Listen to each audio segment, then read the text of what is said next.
Okay, so that's one thing I did. The other thing I did is I played a bunch of board games this week with both of you. I'm just going to tune out. Stop it. The reason I played a lot of board games, new board games that I picked up, was there's a website called Fun Again Games, and they do a spring cleaning sale, I guess is what they call it, like a warehouse cleaning, and they cut these discounts like 60, 70%. So it's like you're saving. You got to buy them, right, David? Look how much money I'm 6, 7, 10, 15 bucks. Money. Yeah. Exactly. Well, I'm going to buy them at some point. I mean, come on. It's like, but I'll just go over a couple. It's a hard sell to the wife. Right well, so we did play a lot of board games, and we finished the opening campaign. The three of us actually finished T.I.M.E Stories. Yes, the three of us. So Gerald brought me in. They tagged me in. They needed the brains over the brawn. Yes, we definitely did. I was upset that I wasn't the brains on that one. I did solve the puzzle. Here we go. So I don't want to spoil anything again because this is a very story-driven game. No pun intended being called. Okay, if you have any interest in board games, you need to go buy this game. It's excellent. It is. Gerald didn't even get to play the whole game, and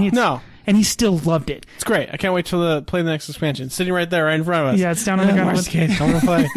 So we played the campaign that comes with the game is called the Asylum, and it takes place in, again, I think we've talked about this some, in the 1920s, and it's essentially Quantum Leap. You step into the shoes of a character in that universe, and you do actions, and you investigate, and you do lots of cool things.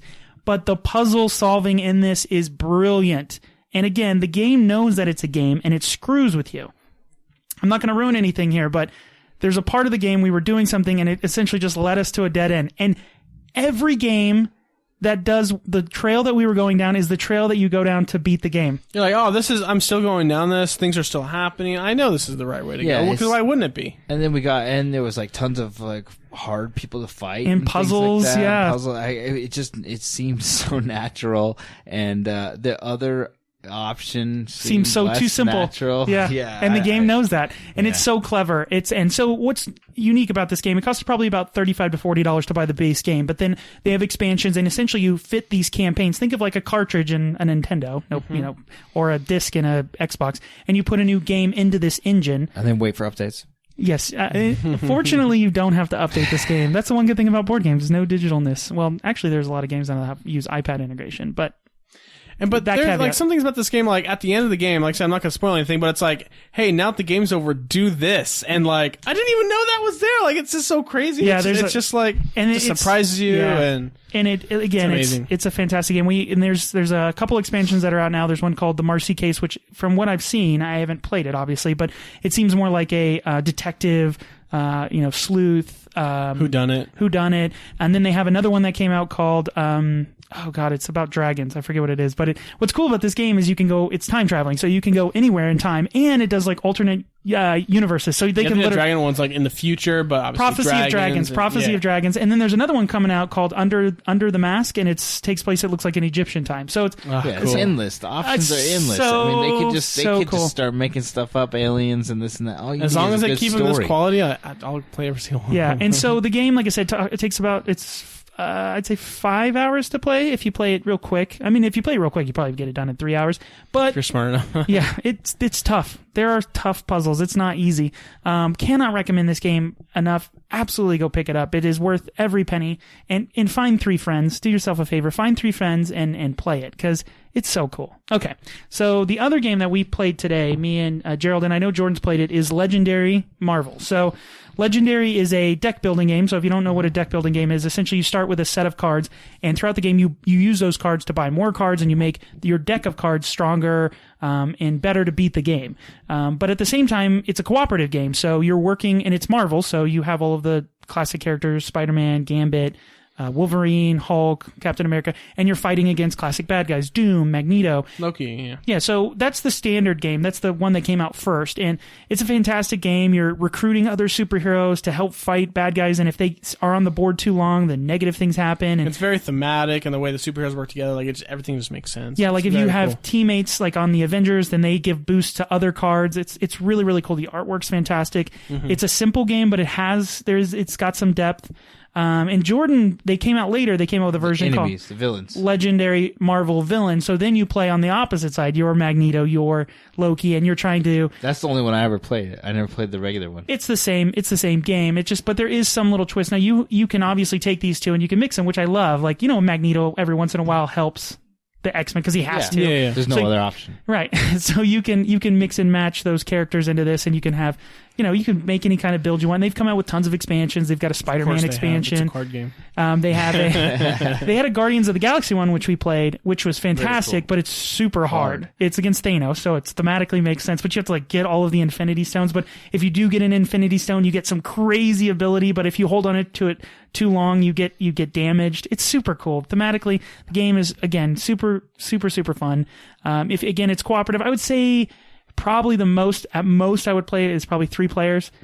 Because you don't want a lot of downtime. So in between people's turns takes a little while. So if you play with 4 or 5, which you can play up to 5, I wouldn't recommend. I would probably say it's even good solo. It's hard solo though. Would you agree, Jordan? No, it's okay. Thanks a lot for saying that it's solo because I play games by myself because I don't have any friends. But jeez. No, I have played a lot of solo. But you know what? You have to change the rules to make it fun. To make it tough enough, you think? No, to make it fun to play. Oh, I get what you're saying. So it's so hard sometimes that it's single player. It's to the point where it's brutal. If you follow the rules that they say, and there's not enough cards to really enjoy the game. Right. So I've slowly added things. I know the things I like to do to make it actually fun to play one player. Right. So they say use 2 characters, I'll use 3. Right. They say to add. Sounds like a cheater. Yeah, I don't care. It's one of those games. It's just I want to have a good time, and I know yeah. I'm playing it by myself. I'm already a loser.